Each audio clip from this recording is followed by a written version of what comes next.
We're going live. Okay, it says we're live, so yay! Hi everybody, I'm Todd Keisling. Joining me tonight is my wonderful friend and editor, Amelia Bennett. She's my special guest tonight. And welcome to the launch party for the final Monochrome novel, NONENTITY. Real quick though, I think we've got one person in the audience so far. Please let us know in the chat if you can hear us okay. I guess that means I should probably talk as well. No, it's okay. And for those of you who are watching later on, the pop-up that just happened, don't be alarmed. It's a song by Ministry. I just turned the volume down. It's not, the song is called The Land of Rape and Honey. All that showed up was The Land of Rape. So, figures. That figures. So, just bear with us, friends. If someone is watching, please chime in on the chat that you can or cannot hear us. I don't want to continue. Okay. One person says yes. So awesome. Thank you. Thanks, Dave. Sorry I can't pronounce your last name. I apologize. But Dave, you're awesome. Thank you. So, NONENTITY is the final Monochrome novel. Why is that a big deal? Well, I mean, it may not be a big deal to you guys, but to me, it's a hell of a big deal because I have been working off and on this novel since 2013.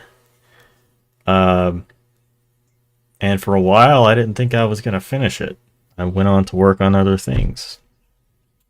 But this is the book. NONENTITY. This is the third book. And the first two, if you are new to the series, the first novel is A Life Transparent. Second is called The Liminal Man. And third and final, as you know, NONENTITY, which I'm going to say about 1,000,000 more times tonight. They are all available now on Amazon Kindle, and in paperback.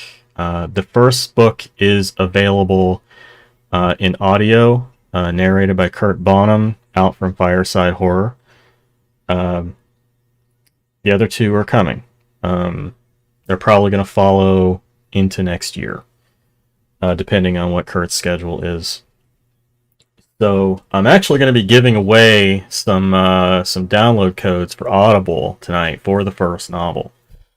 That's the big surprise, I guess. But before we do that, that'll be at the end of the stream. Before we do that, we'll just kind of lay out how this is going to go. I'm gonna read from the book. Just a short excerpt, and Amelia was kind enough to put together some questions for me, and after that, we'll open it up, to the audience. See if you guys have any questions for me. Be sure to post that in the YouTube chat, wherever it is on your screen, or as Ed Lorne calls it, the doobly doo. It's it's somewhere around here. Doing the Vogue thing. You're welcome. Strike a pose, Todd. Always. So, and then at the end we'll do the giveaway, and then we'll call it a night. This will probably go for about an hour and a half, or whenever Amelia gets tired and just jettisons herself off Skype. Many thanks, Laurel and Andreas. I appreciate that. I hope I pronounced that correctly. Appreciate the well wishes and everything. So, start off with the reading. NONENTITY. This is the prologue, and Just want to say that I know there's a movement in the writing world that says prologues don't have their place anymore. Well, I say if the story calls for one, then write it. So the first novel and second novels have prologues, so I figure out what the hell, finish it off with a prologue. So I guess I should probably preface this with a little bit of recap, shouldn't I? No, I'm just gonna drop you guys in the deep end. Fuck it. Uh, so the whole premise of the Monochrome Trilogy is that there is a parallel reality to ours called the Monochrome. It's basically lifeless, um, monochrome as you would expect. You know, grayish tones. Nothing has texture. There's no sustenance. There's only air to breathe, and not that not that great to begin with.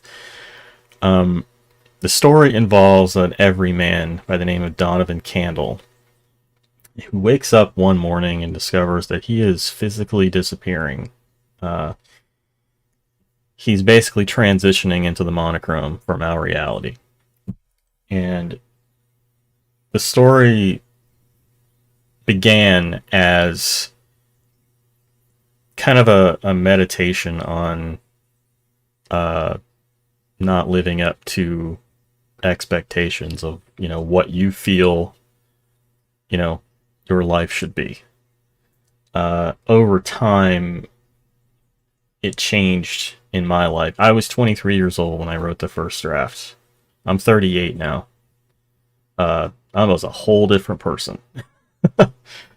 And over time, the importance of that journey has changed as my life has changed. It's probably the most personal project I've ever worked on. So to get back to the concept, Donovan is starting to slip out of one reality into the other. There is a menacing figure who lords over the monochrome by the name of Alistair Dullington, whose intentions may or may not be dubious. And there are some other villains along the way, but at its heart, the story is about an existential dilemma with monsters. It's a horror novel by way of a philosophical outlook. So, some people would call it a supernatural thriller and less horror, which I think is fair. It's a fair assessment. It is not sci-fi, as some have called it. I'll die on that hill. So, for the setup of where the third book starts, this actually doesn't spoil anything at the end of book 2, or book 1 for that matter. This actually starts long before book 1 even began. Prologue is called Children of the Ungod, circa 1313 AD. Bitter winds brushed back Alistair Dullington's cowl as he trudged across the grey wasteland. The lone monk clutched the sleeves of his ashen robe as a fleeting chill sank into his bones. Trembling, he peered up at the needle, offering a reverent glance to the strings beyond. A thick, glowing tendril of woven threads rose from the structure's center, stretching to the sky where it dispersed into a million fading lines. Please, he prayed silently, do not let me be too late. Word of their master's absence had spread among the order, and while the elders debated on his intentions, their lord Pontius had set his plan into motion. His proposal of leaving one of their own behind in the monochrome went against the Order's core purpose. His suggestion of this lonely soul communing with the ungod was heresy, and his goal of being the one to remain was pure insanity. Without warning, the Order's master vanished into the wastes to pursue his prize, and the elders rallied the monks to stop him. No one was above the laws of the Order, not even its master. Alistair was the last to transition and the last to arrive, and as he emerged from the storm of the ungod's discarded dreams, He saw he was now the last of the order. He watched as small, ghostly cyclones tore dusty trails across the plain, whirling with fits and stops, scattering gray sands across dark pools of blood.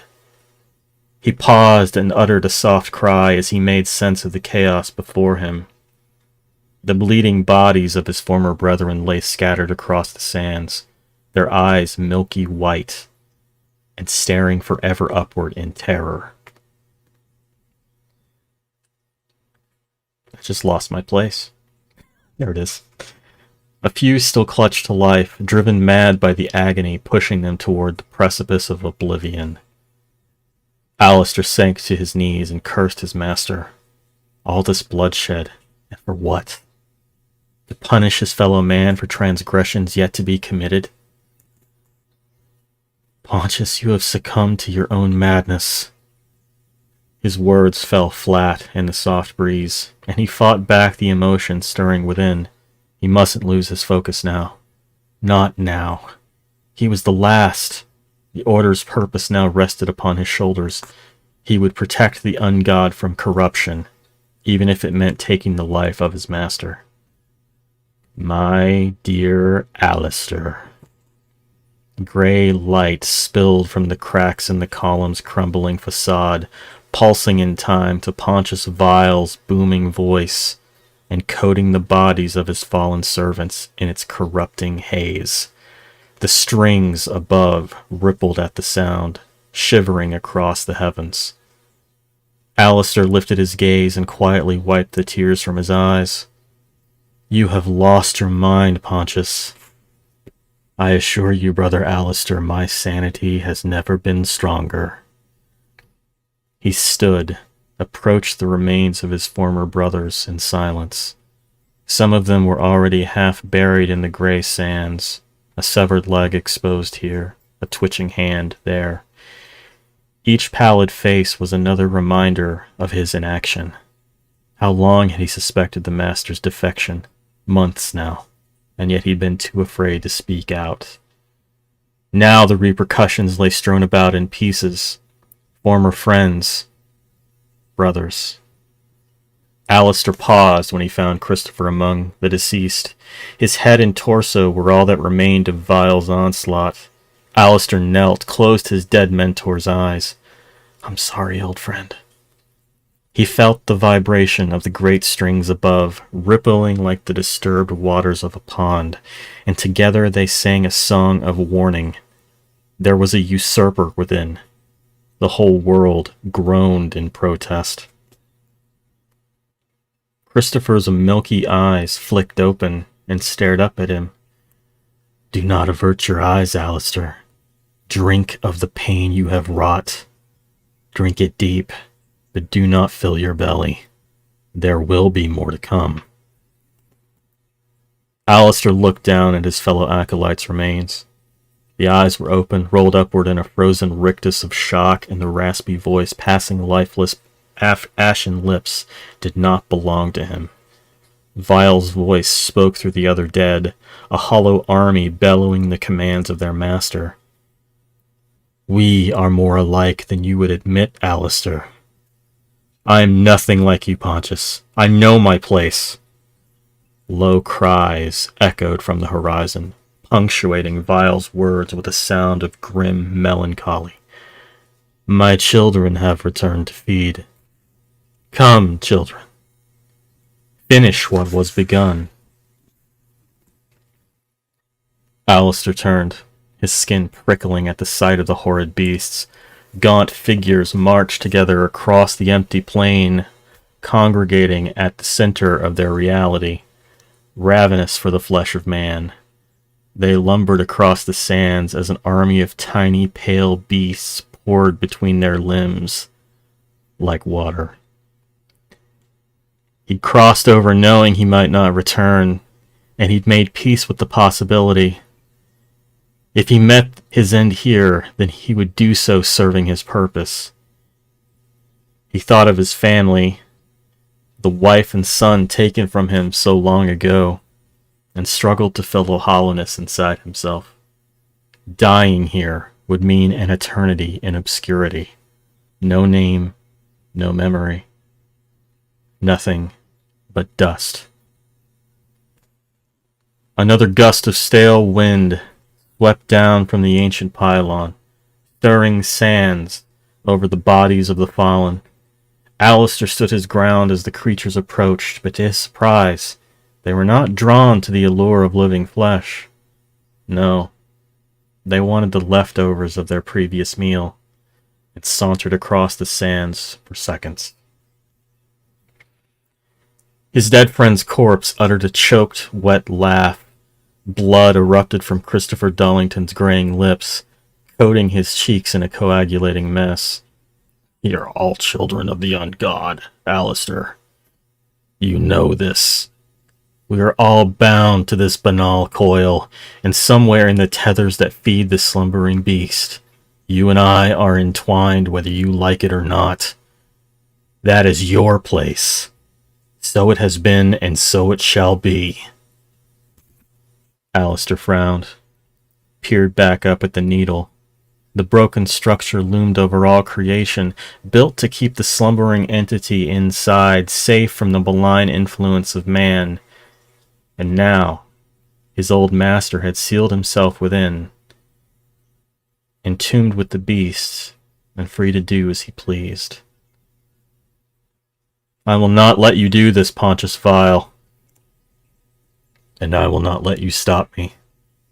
I will find a way, even if it means keeping you here." What few bodies were spared from the creature's bottomless maws erupted into laughter. Alistair closed his eyes, trying to drown out the cacophony of the dead, struggling to remain sane when all means of sanity were stolen from him. "Let me show you the failures of our kind." Alistair opened his eyes, glaring upward at the needle's pinnacle, the drab unlight seeping from the cracks. The light coalesced at the column's summit, forming a singular beam which cut slowly through the throng of beasts toward him. Christopher Dullington's gray face contorted into a bloody grin of victory as Vile spoke through him. "I have seen where the strings will lead, Alistair. These are the hopes and dreams of a dying planet. Man must be forced to confront his failures." The corpse was silenced with a crunch beneath the weight of Alistair's boot. Another gust of wind erupted from the needle's fractured summit, carrying with it the faint echo of an old man's rage. The concentrated beam of light continued its path toward him, searing a trench into the gray sands, but against all impulses, he remained still. Alistair Dullington bowed his head and waited. Alone, he said to the wind, "Not until I confront mine." And that's the way the book starts. You want to find out what happens next, you gotta buy the book. It's just the way things are.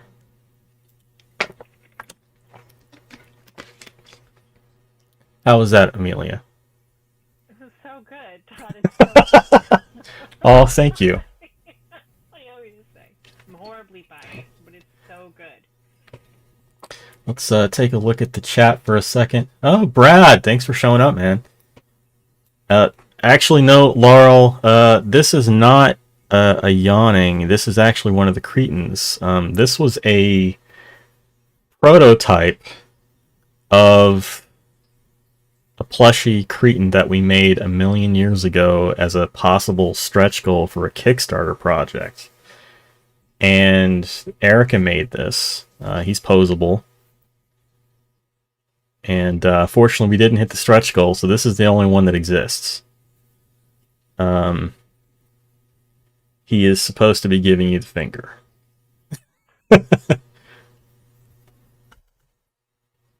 You can't hear Amelia. Okay. Well, I haven't been talking. She hasn't been talking all that much. Let me see if I can boost some audio.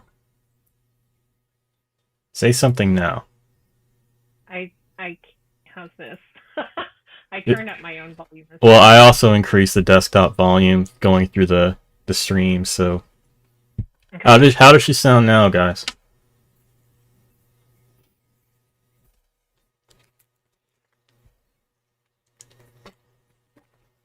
There's a bit of a delay, so Testing. yeah. That's fine. Helps if I also do some talking. Yeah. We can get. So, I should explain the reason I asked Amelia to join me tonight. Because it's a trilogy. It's a trilogy. So the reason it's a trilogy is because of her. Um, so I kind of have to walk it back a little bit. Go back to that old, long dead year of 2006. Uh, I'm just gonna crank the desktop audio. So if she's too loud now, just tell me. They said they can hear you better, but you're still kind of quiet. Okay. She also doesn't have like a powerful microphone or anything. You know, I could have gotten one. I just really didn't think I would be doing that much talking. So I should have set myself up for your success, but I failed.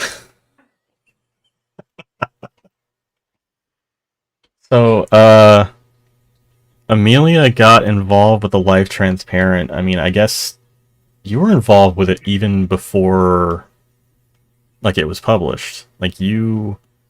So a Life Transparent started on DeviantArt, of all places. I mean, you're stepping on my questions now, Keisling. All right. Okay, I'll get to that then. So, I guess we'll jump over to the Q&A then, Amelia. Your questions first. I'll answer those, and then any questions that folks might have. Well, this lets you tell the background anyhow. So, I joked with you when you asked me to do this. I joked with you about asking you where you get your ideas from, since authors are incessantly asked about their creative process, mostly by non-writers, I think. Yes. And I hate to flog that horse, but the interesting thing, there are so many interesting things about this trilogy to me, but I think something that really stands out is that these three books each had a very different process, like drastically different each one, and not just, I think, because of the fact that you were 23 then and you're 38 now, but just the birth of the first book, the journey of the second book, and the landing of the third book was all really, really different. So I'm hoping that you'll go into a little bit of that now, like how the books came to be, and then tell us just briefly where Don and Donna came from. Okay. So, process for the first book was it was supposed to be a 2,000 word short story. It ended up being, I think the first draft was like a little over 60K. It's just one of those things that kept growing, and I was excited to see where it was going to go because it was so vastly different from anything else I'd written to that point in my life. And I remember working on it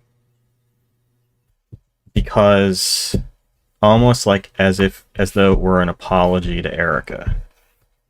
First draft, anyway. Because where Donovan came from, I'll circle back around. I mean, I'll answer your last question first. Where Donovan came from is he was a reflection of myself, or where I saw myself in 10 years if nothing in my life changed. So he's the 33-year-old version of Todd, who was 23 at the time and thought what 33 would look like. There were some flaws to that, obviously. But I was working at this dead end job. It didn't promote itself to be a dead end at all. But I was working in the copy room of a law firm, and it was I just started there working there from Staples, doing the same thing, just making copies and stuff. And I always had an interest in publishing, so it seemed made kind of sort of some kind of sense to work in that arena. But the law firm was soul sucking, like worse than any retail job I've ever had. Like, the law firm was far worse, and it wasn't because I had to deal with people. It was because they made it very blatantly clear how much of a spec I was in their scheme of things. And a life transparent. I know I've told this story a million times since, but it's the absolute truth. A life transparent started as a line I said to myself, one day when I went to work, and not a single person said a word to me. It it's one thing to hate your job and stuff, but to go and just not be acknowledged for anything that you've done, any of the effort you put in, to just, you know, be less than the dirt on someone's shoe, or made to feel that way. It was awful. And I had this thought in my head, if something doesn't change soon, I'm going to disappear. And from that, the line popped into my head, I'm living a life transparent. So Donovan was always a reflection of me and my fears. And I'll come back to that. I'm sure you know what I'm going to say anyway. So Donna, then, by extension, is a reflection of Erica, who was just my girlfriend at the time. And the rest is history. We got married, and here we are. We've been married for 13 years now. But at the time, I was really down. I was really beating myself up. I thought okay, I went through college, I worked my ass off to get this degree, and this is it. This is real life. This is all I have to look forward to for the rest of my goddamn life. And you know how it is. You go to school and everybody tells you that, oh, you're going to do great things, with whatever it is that your focus is in. You're going to do great things. And then you start to have, wonder, well, am I a failure because I'm not doing great things? All of these ideas kind of percolated into this character.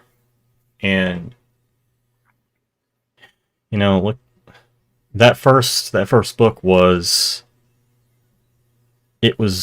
feverish, almost. Like, I wrote that quickly. I had just finished a manuscript that was over 100,000 words. It was less than a month after I'd finished that, and I wanted to break. I wanted to work on shorter stuff, and then I started this short story. And story of Todd's life, I feel like. Yeah, that is a story of my life. Nothing's ever simple, is it? And it just kept growing, and the longer I worked on it, I didn't tell Erica what it was. I distinctly remember that. And I didn't tell her what it was. I didn't tell her anything about the story because I wanted it to be a surprise, because I had been extremely down. Later on, I would learn, in my life, that I would learn that I'm, basically extremely depressive.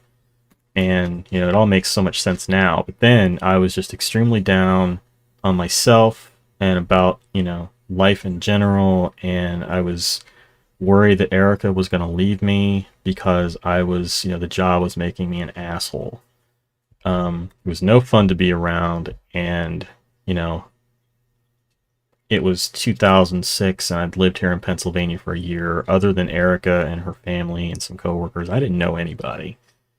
So, I'm terrified that she's going to leave me. I'm terrified that I'm going to end up stranded here with no prospects. And, I think my biggest fear was having to return to my hometown defeated because I'd have nowhere else to go. So I wrote the book kind of as an apology to her. And I think that's where a lot of the sentimental aspects in that first novel come from. It's very much a reflection of me and a reflection of Erica and our relationship and the lengths that I think we would go to preserve that. Obviously, I mean, the novels, it's a novel, it's fiction. There's a lot of, crazy stuff that happens and everything. But at its core, it's a story about a guy trying to overcome his faults to be a better person. And that's all I was trying to do. So now, let's jump ahead. So the book came out in 2007 initially. I self-published it in 2007 and then re-released it through Precipice Books in 2010, following a Kickstarter campaign. That allowed me to go back and kind of revise some of it, clear up, some of the rough spots. We'll come back to that. So The Liminal Man, the sequel, I wanted it to be more deliberate and not as off the cuff. I wanted to kind of plan it out and slow down the pacing. I wanted it to be a slow burner. I wanted to write something that was in this universe that pulled in all these different, ideas, and I wanted to kind of make them my own. And where we saw Donovan that time later, I guess I started writing The Liminal Man in 2009, but I didn't finish the first draft until 2010. And then I spent a year working on edits with Amelia to kick that thing into shape, because it was pretty rough. I basically kind of had to relearn how to tell a story. And during that period of time, I found myself writing about this facsimile of myself. And with The Liminal Man, it was more, there was still stress, there was still anxiety around it. But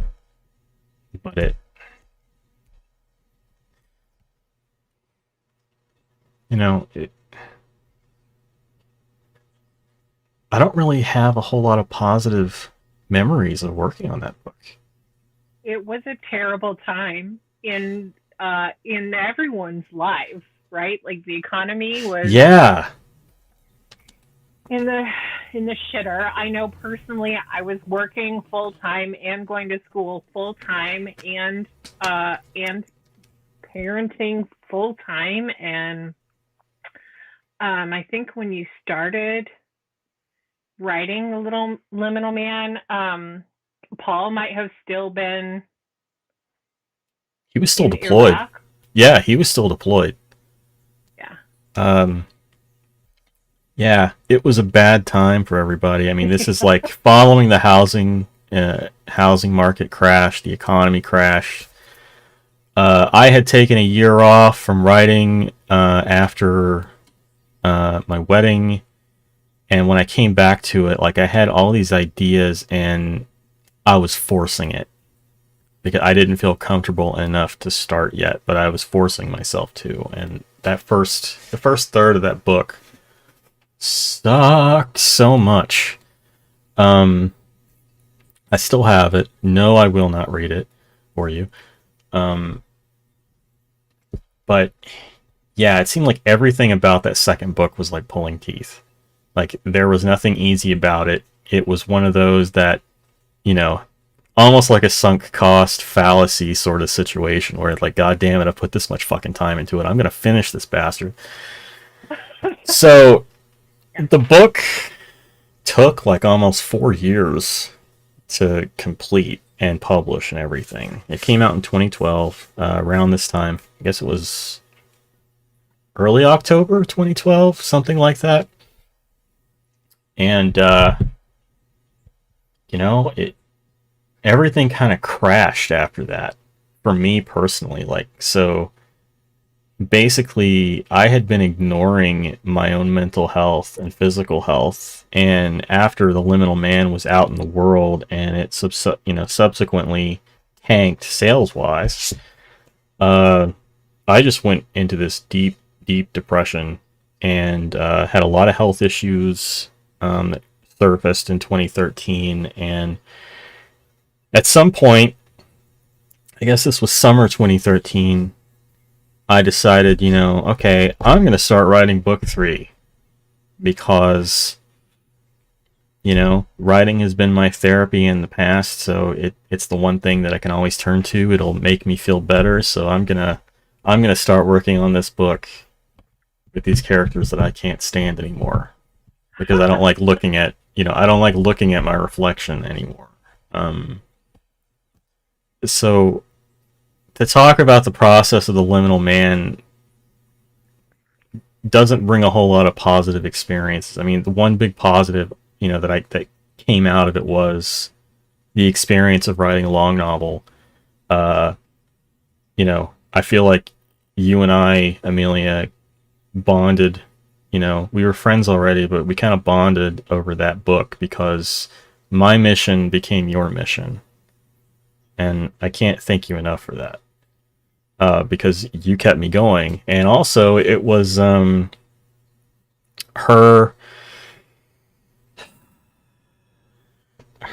advice, and she loves to tell the story because it's her saying "I told you so." She I said, mean, how often? she How said, often? yeah, I know. She said to me, Todd, this is a trilogy. Like, you can't end the book where you want to end the book. Like, if you want to end the book like this, you got to write like another 200,000 words or 100,000 words onto this to wrap everything up the way it needs to be wrapped up. Or you change the ending to this book and write a third. So I begrudgingly agreed. And that's how The Liminal Man ended with a cliffhanger.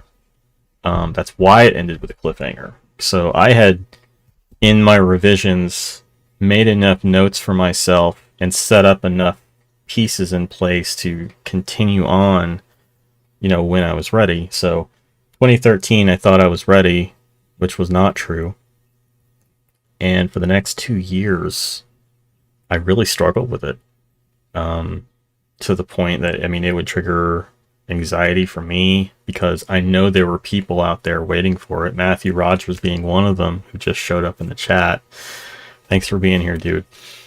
Many people were waiting for it. They wanted to know how Donovan's story ended. And, I would think every few months, I would think I had it. I had a start to it. I had a good foothold. And then as soon as I would start writing it, it would crumble.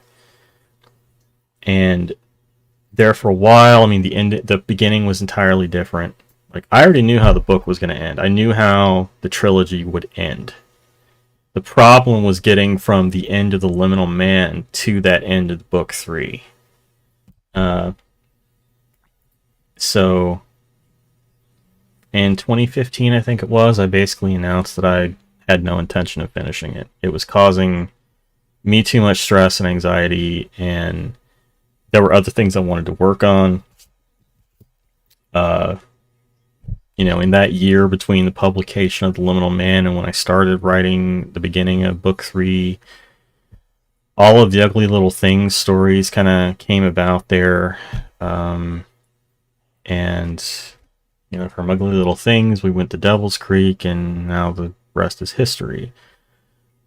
It wasn't until the end of writing the first draft of Devil's Creek, so February, March 2018, I started thinking about ways that I could change the plot in books 1 and 2 to make the third book make sense. Because that was one of the issues, is that everything that I kind of had set up for myself after writing a whole bunch of other things and kind of growing as a writer and refining my process and refining my storytelling ability, I realized, okay, here are all the things I did wrong in books 1 and 2. So I would need an opportunity to go back to 1 and 2 and revise those and smooth out the bumps for this third book to make sense. And that's when I approached Pete Kale at Bloodshot Books in 2019 and pitched in this idea, and I said, I want an opportunity to do this. I want to do it on my terms. I basically said, I just want you to publish it. I'll do everything else. So I did the interior, I did the covers, I did all of that. Because the series to me has always kind of encapsulated the independent side of things. It's always been this independent effort. It's never been tied to a mainstream publisher. It's never been a mainstream story. It still isn't. It's a very weird amalgamation of different ideas that I hope works for the most part. So that's a very long-winded answer to your question. I'm sorry. But that's okay, because it touches on everything. I think that, like, I still remember when Kelsey posted that photograph. Yeah, I forgot. Yeah, so we were all friends on the website DeviantArt. We were all active in their literature community, and my friend Kelsey was doing these writing prompts every Friday called Photo Friday. She'd find some photo on DeviantArt and post it, and this would be your prompt. And the ending for all the first or second week. It was a really early one. Yeah.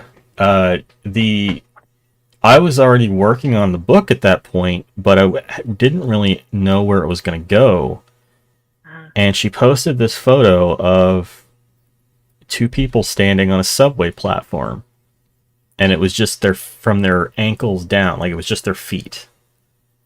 And you could tell it was a man and a woman.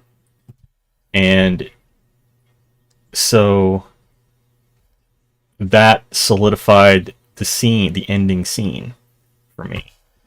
That is kind of how it came together, and it's really odd. And the situation with the derailed train. You remember that?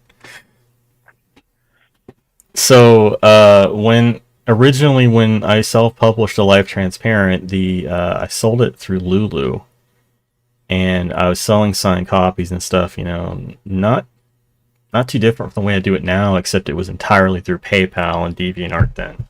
Really old school. Didn't even have my own website or anything. So matter of fact, I still have some copies. I'll get to that in a second, but so a friend of mine, my friend Jana, who lives out in San Francisco, she ordered a copy from I think it was Lulu she ordered it from. And she sent me this screenshot of her tracking on the package, and it says, I've got it somewhere, it's on a hard drive somewhere here. The tracking says, package delayed due to train derailment. She was like, this is the power of your book. It derailed a train. So, yeah, there may or may not be some train derailment in the third book. That's all I'm going to say. That's a little. That's a deep, deep, deep Nice Easter egg. deep cut. Easter egg. uh, So good. yeah. Let me grab one of these.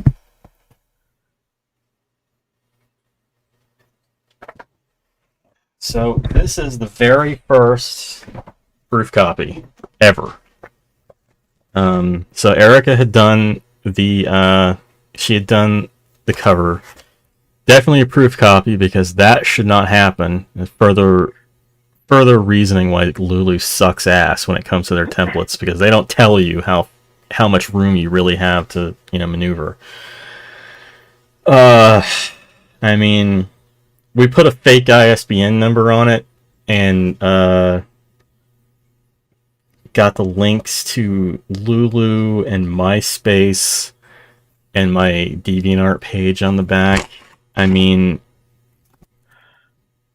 like, we're talking like early days of learning how to format, folks. You know, it's this is old, old, old. Uh, there are still copies of these out there. I know Pete at Bloodshot actually texted me.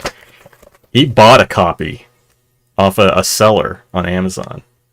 No Yeah, way. yeah. He bought a copy for like $20. Holy cow. Uh, unsigned, I think. And yeah. So it's come a long way from this to this. And Erica did that cover. Old, old, old photo of me. That's how young I was. Emo baby Todd. Yeah. Emo goth wannabe Todd. So, yeah. It's nuts. I love it. I love it. Should we move on Yes. to the next question? Sure. So, the sibling relationships in all of your books really, really are interesting to me. But Don's relationship with Hopper is maybe the most fascinating relationship in this series. So, it's Don. Hopper is more than just a character in Don's book, right? He's almost Don's imaginary friend, Kind of. and as much of a brother or partner, if not more, than Don's actual brother Michael is. So, my question is, do some of your characters exist for you the way that Hopper exists for Don? No, not like that. I mean, when I'm actively writing a story, like, certain pieces of dialogue will come to me, but it's not like they're talking to me. It's like they're talking in context of whatever the scene is that I'm, working on. And I could be doing something completely inane, like taking out the trash or something, or cleaning the cat litter, and it'll just pop into my head. I'm probably like borderline schizophrenic or something. I don't know. But, that certain pieces, certain lines will just bubble up to the surface, and I'll know who said it. I may not know why or the context. No, I don't have like a more straightforward imaginary friend relationship like Joe Hopper. Probably because, as far as like the Monochrome books go, probably because Donovan is me. I mean, he's the reflection of what I would do in that situation, or what I'd like to think I would do in a certain situation. He is Hopper to me in respect that he kind of puts Hopper in he projects himself onto Hopper, and vice versa. Which, again, when you read book 3, there's some things involving Hopper that's gonna blow your fucking mind. So early in book 1, Don is trying to write his book, and he's stuck on this critical scene in the climax that he cannot get the book to land the way that he wants it to land, which is kind of funny because I feel like it predicts your experience with the Liminal Man. It does. But he ends up just deleting the entire manuscript, just down to the blank page. And I want to know if that's something that you have ever done. Have you done that? And do you think that was a good idea or a bad idea for Don to he didn't trunk his book, he junked his book.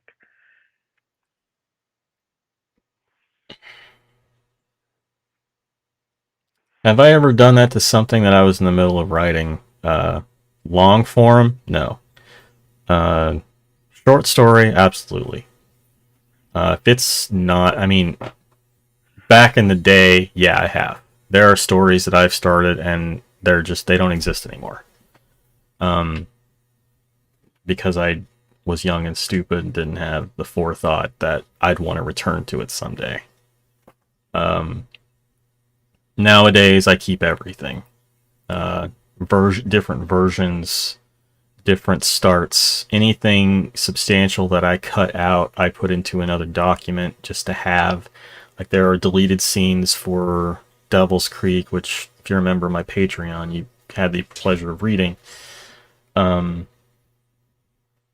find that the longer stuff tends to be what, I'll have substantial portions cut out. The shorter stuff tends to be pretty tight. I have, however, deleted an entire novel that I wrote once. Intentionally. It does not exist digitally anymore. Just because it was stupid, and it was a reflection of... It was basically Todd trying to be an edgelord at the age of 18. It was the result of Todd writing a novel when he was 17 and everybody fawning over it and thinking that it was amazing, and going into another story with the attitude I can write whatever the fuck I want. And what book is it? It's gone, Amelia. It was pre-DeviantArt days. It's gone. Oh, okay. Yeah, it's gone. Yeah, I just straight up deleted it. Because the older I got, the more ashamed of it I was. So, just because it was incredibly offensive to some degree, and I was trying to piss off as many people as possible. So, yeah, I deleted it. It's gone.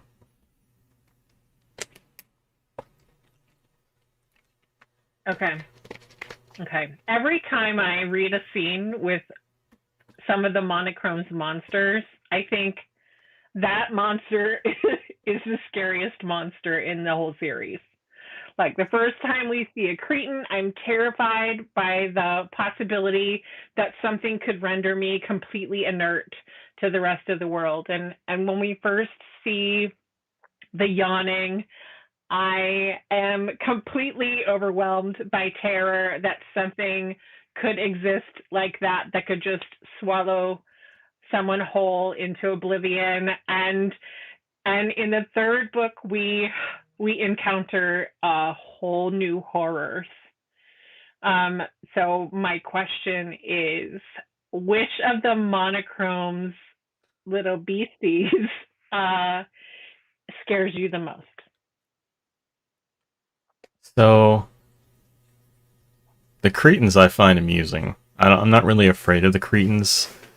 Sure. I mean, what they do to people is is scary. But I mean, Yes. I But wouldn't. they're funny. They're funny. They're They're funny, kind of for they're sure. kind of there for a little bit of like dark humor. But There's they're the scarier than like gremlins. They're not just out to cause chaos. Like, yeah, they're there to basically steal your steal your memories, steal your experience. Uh, so in the third book, you get a little bit more insight into what a Cretan actually sounds like if you were to reverse its language, because they talk backwards. What they're actually saying, and when I was conceiving the third book, generating ideas for it, I struck upon this concept of, well, you have kind of like how you have these creatures that live deep down in the Mariana Trench. If you were to bring those creatures straight up, they would explode. They can't handle the difference of pressure. So I was kind of fixated on that concept where what if you took them out of their environment into something completely foreign? What would that do to them? And how can I say this without spoiling it? Because I basically, the monstrosities that you see in the third book are, you might call them human yawning hybrids. But they're so much more than that. And if I can't tell you though without spoiling it. Um, those I think probably scare me the most. Just because of, it's not just your memories they're after. They're after everything.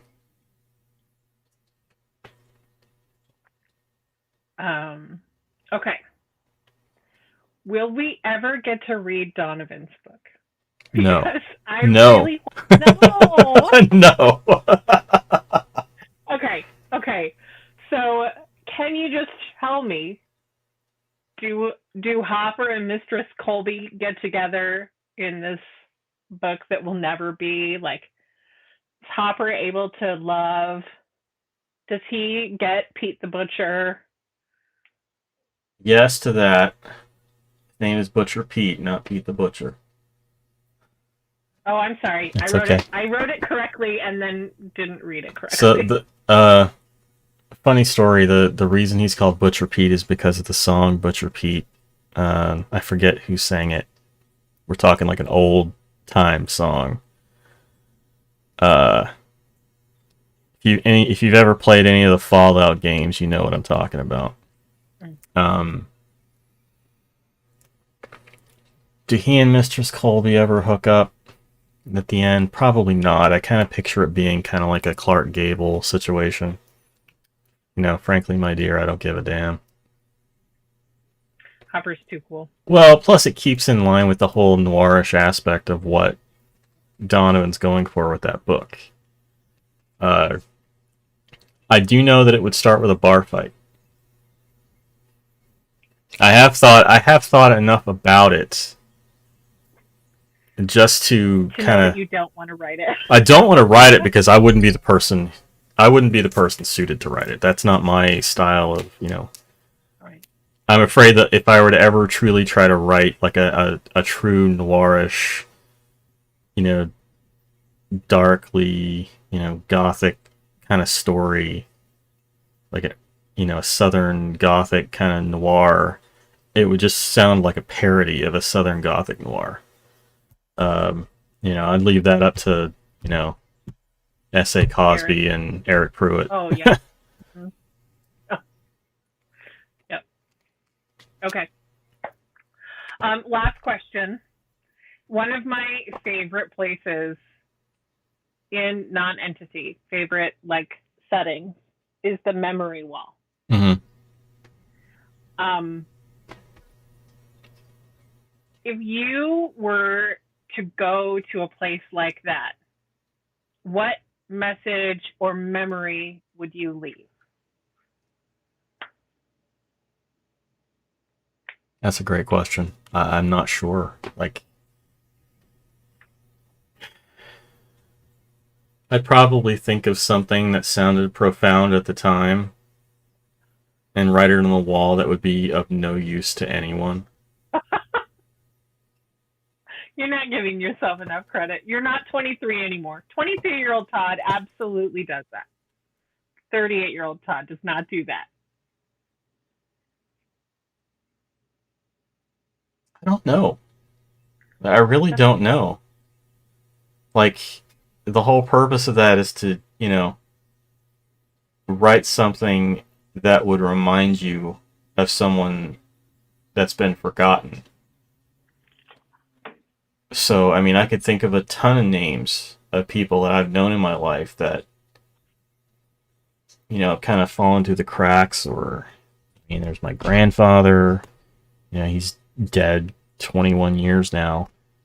My friend Greg Tompkins, guy I dedicated the Final Reconciliation to, died of a drug overdose back in 2008, 2009, something like that. People like that, people that I've lost personally, I'd probably put their names on a wall like that. So, yeah. Well, that's it. That's all I got. Should I go back to finishing the story about how you got involved? So, okay. So, those of you who tuned in late, I was starting to tell the story of how Amelia and I, got to know each other, and through the book, and I rudely cut you off. She cut me off because that was supposed to come up in the questions, and it obviously didn't. So well, I thought it would come up in that first question where I asked you about the process for each book, but it didn't. So Amelia got involved even before the book was fully written, because she was like telling people about it, because I had been sharing snippets with people in the chat and stuff on DeviantArt, and posting stuff on my page there, and he was like telling people about it, telling them to go check it out. She was kind of like my cheerleader for the book. And then, so when I originally self-published it, I of course did not have an editor. It definitely needed an editor, but I did not have an editor, and I was full of myself enough that I thought I could do it all on my own. And so that first edition, if anybody ever still has that or happens upon it, you'll see why I revised it. So when the opportunity arose to revise it for a second edition in 2010,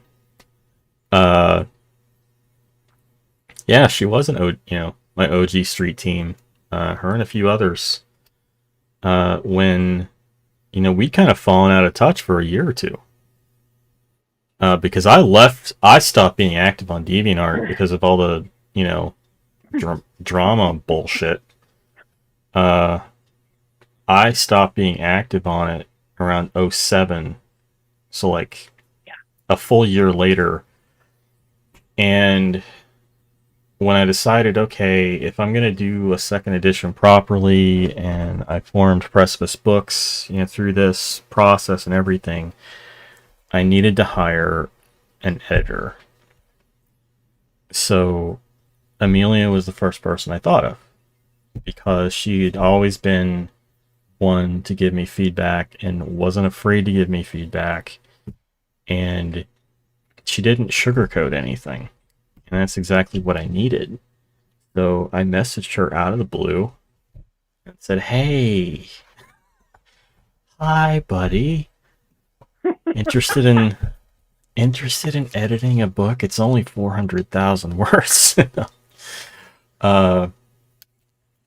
And of course we butted heads along the way, because you were still figuring out your editing process, and I was still figuring out how. I I thought you were crazy when you contacted me. And I said, you should probably hire an editor to do that. Because I didn't view myself that way. Well, I did. You did. You were right. You were Sweetheart. right. And I was wrong. And now we're even. Would you say that again slowly, please? My husband is watching. It's okay, you're not crying. You were right, Todd, and I was wrong. I was wrong. Thank you. You're welcome.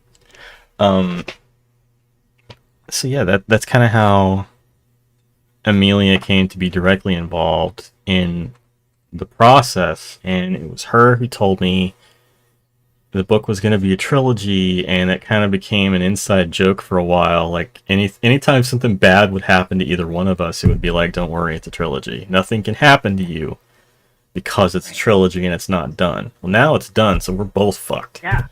Right. Sayonara. Yeah, so it's good knowing everybody. We're likely gonna die now, horribly. So, but no, it's the best way to become immortal for your art. So it's true. And then those $20 third party seller copies will become $10,000 copies. Perfect. So yeah, I mean when it came time to start thinking about doing this event and everything, I think of no other person who needed to be on here with me, because you have been the champion of this thing for over a decade, and you believed in it when I didn't, and you're the reason it got finished, really, because you pushed me. What an honor to get to be part of this. I wouldn't edit at all if not for you. And this ending is everything that it deserves to be. I wish that 23-year-old Todd could see this. He wouldn't believe it. We would make him believe it. He wouldn't believe it because he'd be like, "Dude, you gained weight and you have a beard."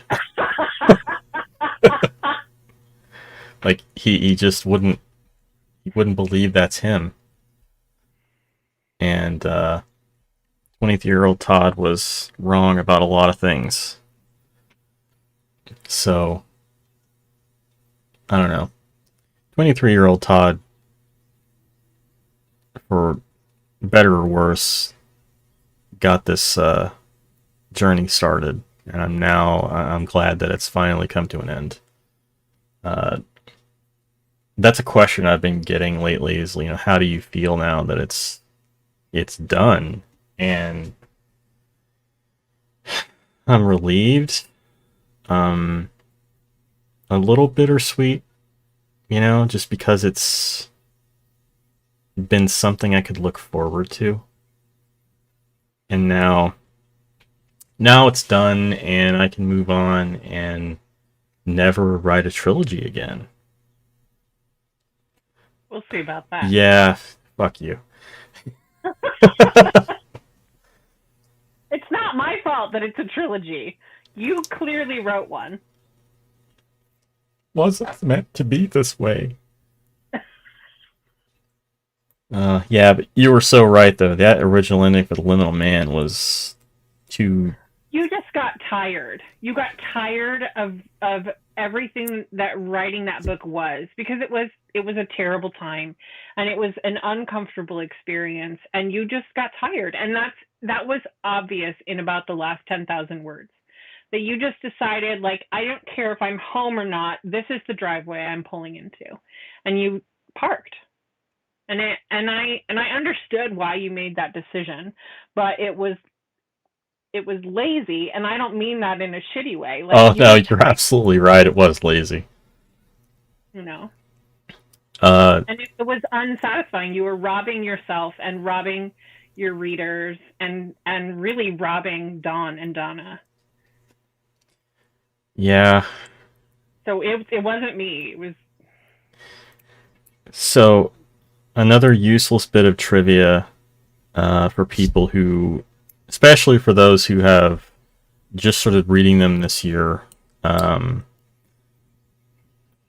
there's reference to a scene in Dawn and Donna's past where they're at a concert, and it's that night when Dawn and Donna mutually kind of come to understand what they mean to each other. And it's a concert and a club, and it gets pretty violent. Donovan has to wrestle Donna out of a mosh pit, basically, and in doing so, Don gets the shit beat out of him. Uh, so that is a fictional version of an event that really happened with Erica and I. The band was Nine Inch Nails. The club was the Electric Factory in Philadelphia. The year was 2005. And to me, and I can't speak for Erica on this, but to me, in retrospect, that was a pretty pivotal moment for our relationship, if for no other reason than it was me realizing what she meant to me, because I went in after her and I got somebody. I mean, I didn't get the shit kicked out of me like Donovan does in the story, but there was a crowd surfer who landed right on my back. I mean, I had a boot sized bruise on my back about half an inch from my kidney. I would have been pissing blood for a week if that guy had hit me the right way.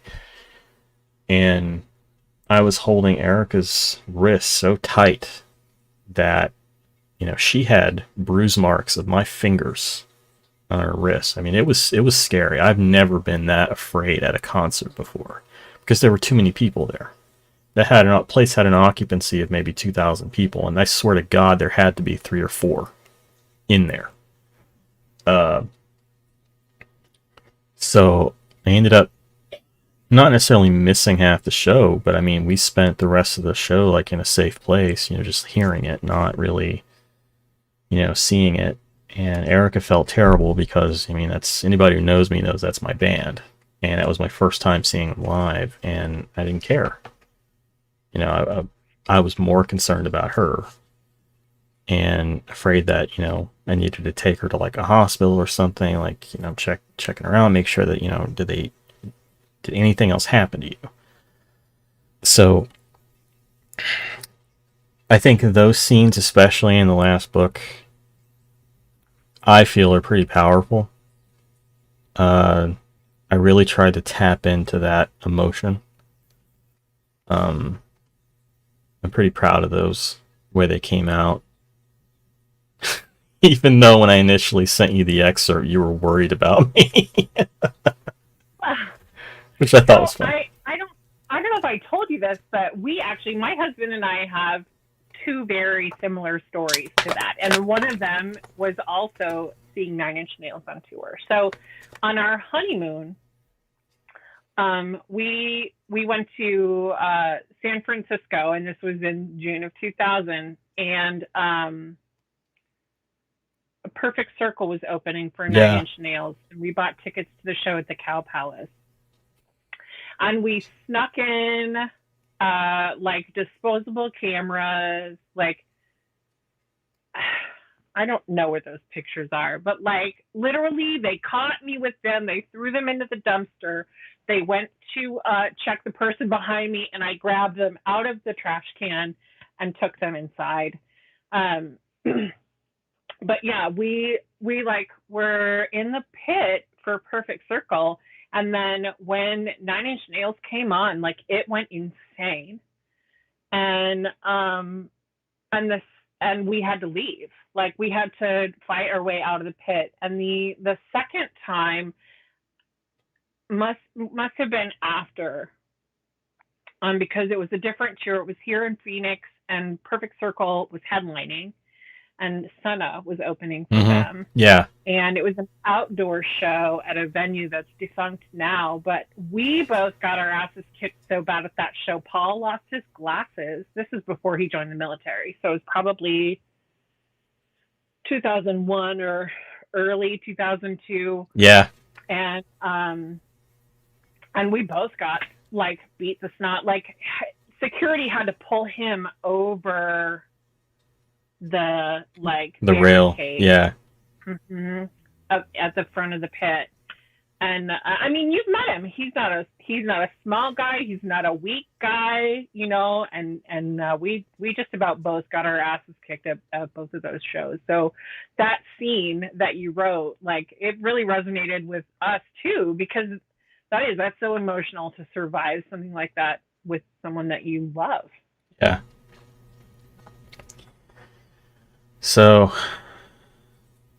question in the chat. Matt Rogers asked, if you die, can I get the rights to your work? No. No. Let's go to Erica. Yeah,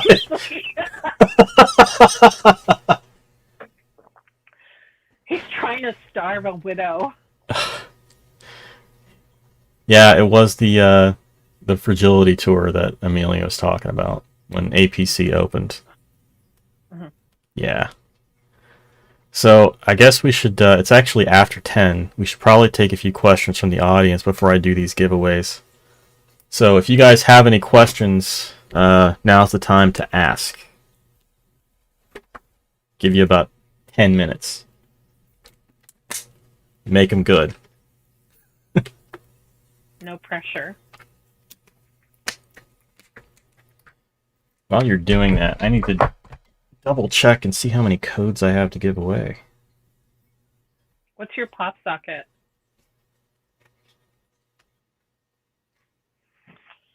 It's my brand. Todd, I want that.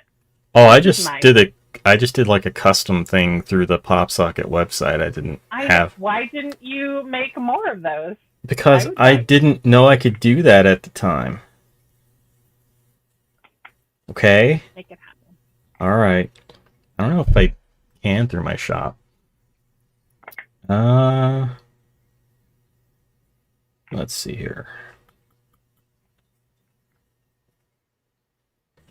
2, 3, 4, 5, 6, 7. Okay. How many people we got in the chat here?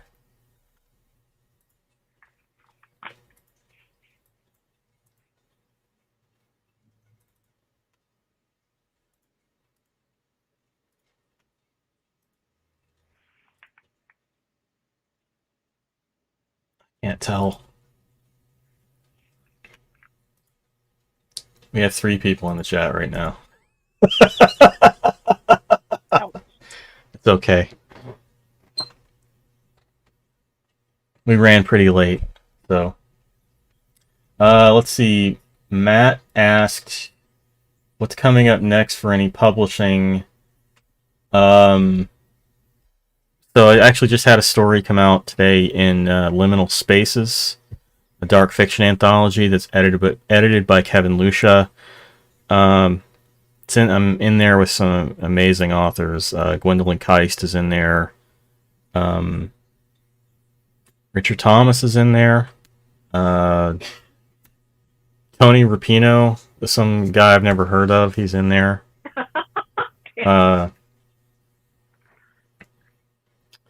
So,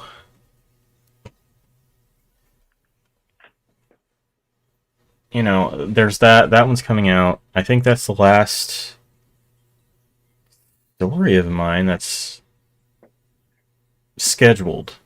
Beyond that, my goal, Matt, is to trying to figure out the beginnings of a novella that I've kind of been kicking around for a while. Just trying to find my footing with it. Once that's done, that's going to round out my next collection, which I hope to start shopping and submitting places beginning in 2022. So that's what's next up. Once the collection's done, I'm going to get started formally on my next novel, which is tentatively titled Revelation Road. The story that's in in Liminal Spaces takes place in the Devil's Creek universe, and the next novel will also take place in the Devil's Creek universe.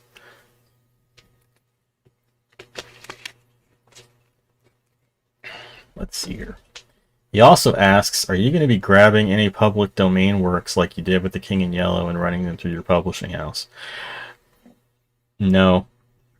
Honestly,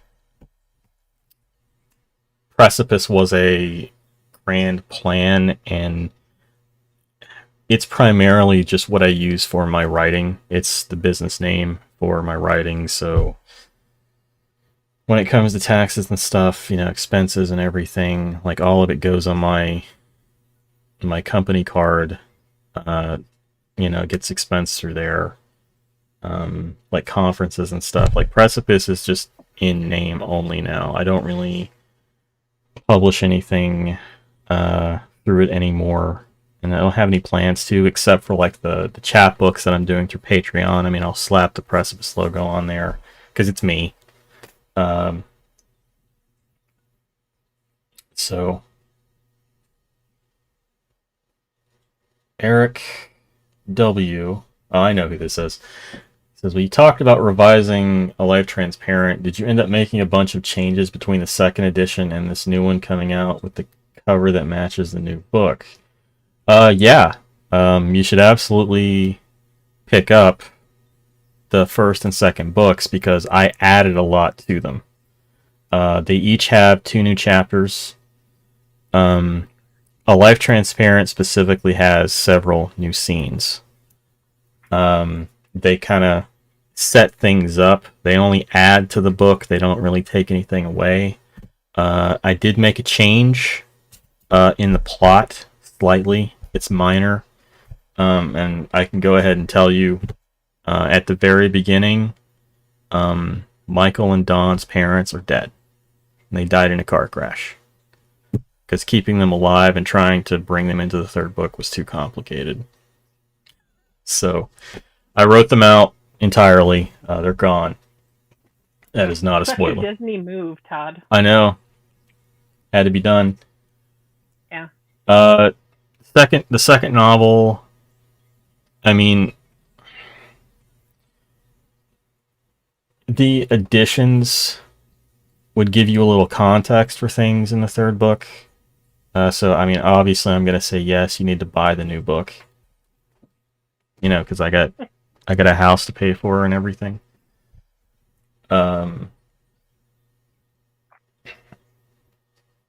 Question, did you encounter the concept of a person physically disappearing into oblivion in other writers' works? The only one that comes to mind, and it's weird because I didn't know about it until after I finished the book, was Neverwhere by Neil Gaiman. That was, a guy, he wasn't really disappearing into another reality. He was like disappearing into this underground world beneath London that involved the subways and stuff. And, I read that at the recommendation of a friend. I think it was Kelsey, as a matter of fact. And yeah, that's the only one that comes to mind. Oh, that's right. Chad Lutsky and Jessica McHugh are also in Liminal Spaces. I'm sorry, guys. I'm tired. It's been a long day. Yeah, Liminal Spaces is a huge looking anthology. Bob Ford's in that. I believe Kelly Owen's in it. Michael Wehunt, Norman Prentice. I'm just looking for the... It's edited by Kevin Lucia, and I urge everyone to go check it out. It's through Cemetery Gates Media. So, any more questions? Are you okay, Amelia? You look tired. I'm 41, and I've been up since 4:30. Just old. I mean, it's only 7:30 my time. So Oh, that's right.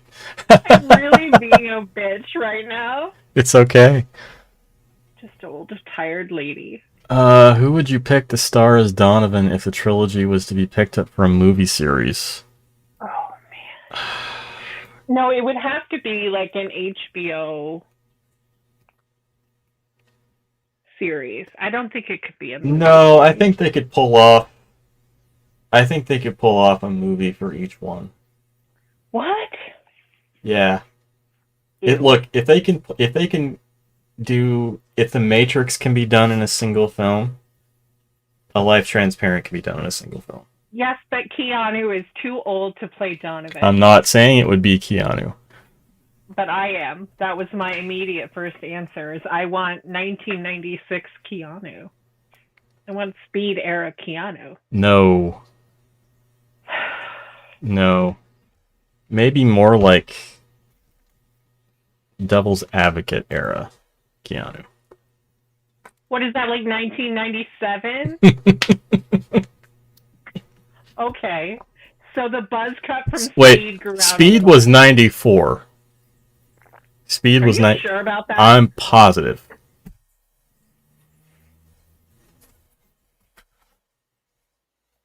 Oh, my husband's kissing your ass now.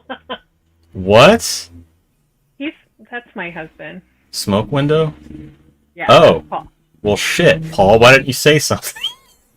I'm like, I don't know who this person is. Oh, I don't know. Like, once upon a time, I would have said Joseph Gordon-Levitt, but I think he's too short. Yeah. I don't know, man. I'd leave that up to Hollywood because I would get no say whatsoever in the casting. Uh, that being said, if anyone from Hollywood is watching, the rights are for sale. Are you going to do anything similar to The Final Reconciliation because it's the best novella of all time? A lot of people out there would disagree with you, man. But, I appreciate that. I found myself daydreaming about uh, the band from The Final Reconciliation just a couple of days ago while I was mowing my grass. Uh, Thinking about like what would the aftermath of that night look like, and what was Camilla up to for all those years. So I won't say it's never going to happen. For now, it's just a daydream, but it could. Who knows? No promises. Uh, Stories with disappearances that come to my mind are Displaced Person by Lee Harding and Count the Clock That Tells the Time by Harlan Ellison, which may have been inspired by a Twilight Zone episode, Passersby. And I'm not familiar with either of those. I do like Harlan Ellison, though, and the Twilight Zone. Johnny Mnemonic, Keanu. No, Johnny Mnemonic was terrible for everybody. Let's just not go there. I think the only person it wasn't terrible for was William Gibson, because he got the the option check for that. Eric says he wears his Yellow King shirt all the time. Thanks, man. Glad you're out there representing. Well, friends, I'm gonna do the audio giveaway now. So what I'm gonna do here... Oh, actually, I got one last question. Okay, last question. I haven't read any books in the series, but as they were written over such a long period of time, did you consider letting your characters age in real time? It crossed my mind early on, but honestly, I just decided not to because it would complicate things too much. It wouldn't make sense in the context of the universe that I'd built for it to happen over for things to happen with the main character over an extended period of time. There are other time periods that come into play over the course of the 3 books, but in the context of Donovan Candle specifically as the protagonist aging, no, it just wouldn't work. Or rather, it could work if I were willing to just rewrite the whole thing again, and I'm not going to do that, sorry.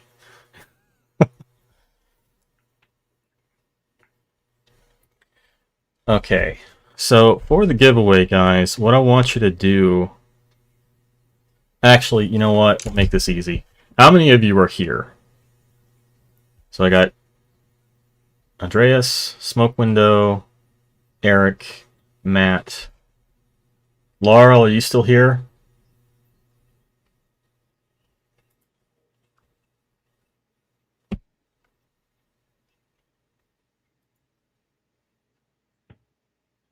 Laurel Hightower, are you still with us? Okay, we got Laurel. Richard Wood, are you still with us? Past his bedtime, I doubt he's still with us. He's an old man. Old man. I have a question. You had your chance. You're not wrong. You're sold out. Oh, signed copies. Yeah, signed copies will be happening. Here's the thing. Amazon's supply chain is messed up right now. It has been throughout the pandemic, but right now, specifically for authors, it takes an incredibly long amount of time to get author copies. For example, when I was getting ready for the Scares That Care conference back in August, I actually ordered my books in June because I have no way of knowing like when they're going to show up. The publishers are just as frustrated as the authors are.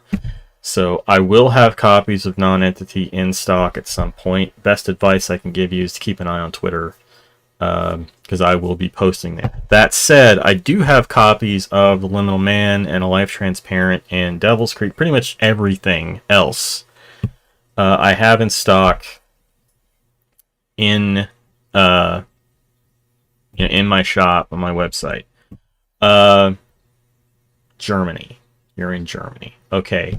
What I recommend for my international readers, if you want something signed, I sell book plates. It's flat $5 US. That includes your shipping. It ships by first class international flat rate. So it'll just arrive in your regular mail. It's not a package. It's a simple envelope. It's a 4x6 postcard sized book plate that'll have my signature. I started doing that last year because it's so stupidly expensive to ship international anymore. I think Germany costs like close to $30 to send. Oh,